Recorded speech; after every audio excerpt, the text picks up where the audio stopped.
តកតងទៅនឹងការបញ្ជាក់របស់មន្ត្រីជំនាញនៃបេឡាជាតិសន្តិសុខសង្គមដែលមកដល់ពេលនេះបេឡាជាតិរបបសន្តិសុខសង្គមបានផ្ដល់អធិភាពជាបន្តបន្ទាប់ជាពិសេសសម្របសម្រួលនៅភាពងាយស្រួលជូនទៅដល់ប្រជាពលរដ្ឋរួមទាំងបុគ្គលស្វ័យនយោជក្រៅតែពីមន្ត្រីរាជការក្រៅតែពីបុគ្គលិកនៅតាមក្រុមហ៊ុនរោងចក្រសហគ្រាសហើយនោះបុគ្គលស្វ័យនយោជក៏អាចคล้ายទៅជាចុះឈ្មោះคล้ายទៅជាសមាជិកបសសបានផងដែរក៏ប៉ុន្តែមានលក្ខខណ្ឌដោយសារតែចំពោះលក្ខខណ្ឌនៅក្នុងការคล้ายទៅជាសមាជិកពេញសិទ្ធិរបស់បសសនេះបើតាមឯកឧត្តមហេងសុផាន់រិទ្ធអគ្គនាយករងនៃបេឡាជាតិរបបសន្តិសុខសង្គមថាសមាជិកបសសដែលជាបុគ្គលស្វ័យនយោជត្រូវបង់ថវិកាចូលបសសជាទៀងទាត់ជៀសវាងនៅការខកខានហើយអាដាមបញ្ជាក់ផងដែរថាការខកខានពុំបានបង់ថវិកាចាប់តែពី6ខែឡើងទៅគឺមានន័យថាបុគ្គលស្វ័យនយោជនោះបោះបង់សិទ្ធិជាសមាជិកបសសការខកខានបង់6ខែនេះក៏មានន័យផងដែរថាបុគ្គលនោះក៏លែងមានសិទ្ធិនៅក្នុងការធ្វើជាសមាជិកបសសក្នុងលក្ខខណ្ឌជាបុគ្គលស្វ័យនយោជថែមទៀតផងដែរអញ្ចឹងយើងបានដឹងស្រាប់ហើយថាបុគ្គលស្វ័យនយោជគឺត្រូវបង់វិភាគទានប្រចាំខែ 15,600 រៀលដើម្បីបានបន្តសកម្មភាពហើយបើសិនជាក្នុងករណីគេថាខកខាន6ខែនោះនឹងត្រូវចាត់ទុកថាបោះបង់សិទ្ធិនឹងដែលបោះបង់សិទ្ធិជាសមាជិករបស់បសសនេះទៀតហើយបាទដើម្បីលម្អិតបន្ថែមទៀតនោះសូមស្ដាប់នៅការបញ្ជាក់បន្ថែមពីលោកហេងសុផាន់រិទ្ធអគ្គនាយករងនៃបេឡាជាតិរបបសន្តិសុខសង្គម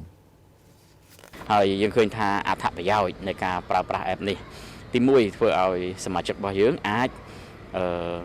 ដឹងថាតើតកែរបស់គាត់បង់លុយឲ្យគាត់ឬមួយក៏អត់បាទយើងអាច check មើលសុពលភាពនៃការប្រើប្រាស់សេវាថាតើសុពលភាពរបស់សម័យខ្លួននីមួយៗគឺមានឬមួយក៏អត់មានឬមិនមានដោយសារអីដោយសារតែតកែគាត់បានបង់ភាគទានឧទាហរណ៍ថាគាត់បានបង់ភាគទានជារៀងរាល់ខែណាខ្លះគាត់ check មើលថាតកែអត់បានបង់គឺអាច alert ទៅដល់ក្រុមការងារបសសនៅលេខ1286បានហើយមួយទៀតអាចដឹងថាតើមូលដ្ឋានសុខាភិបាលដែលបានចុះកិច្ចព្រមព្រៀងជាមួយបសសហ្នឹងមានប្រមាណ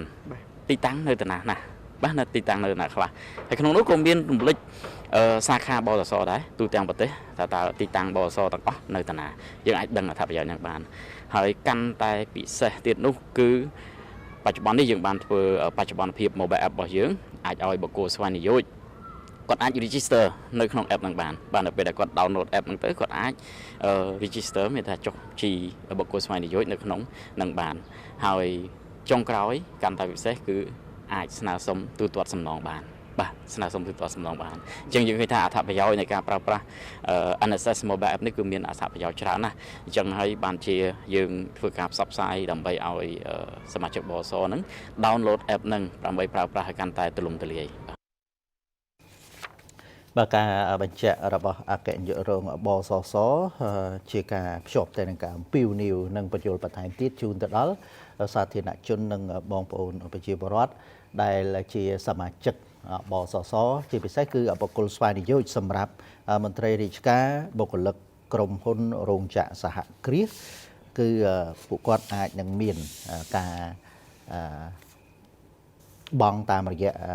ប្រាក់បៀវត្សប្រចាំខែរបស់ពួកគាត់តែសម្រាប់បុគ្គលស្វ័យនយោជជាអ្នកដែលប្រកបរបររកប្រាក់ចំណូលដោយខ្លួនឯងអ្នកសេដ្ឋកិច្ចក្រៅប្រព័ន្ធគឺគាត់ត្រូវបង់វិភាគទានប្រចាំខែហើយចំពោះការបាត់បង់សិទ្ធិតលតែបងប្អូនប្រជាពលរដ្ឋជាសមាជិកហ្នឹងគឺផ្អាកឬក៏ខកខាននៅក្នុងការបង់6ខែនោះទើបយើង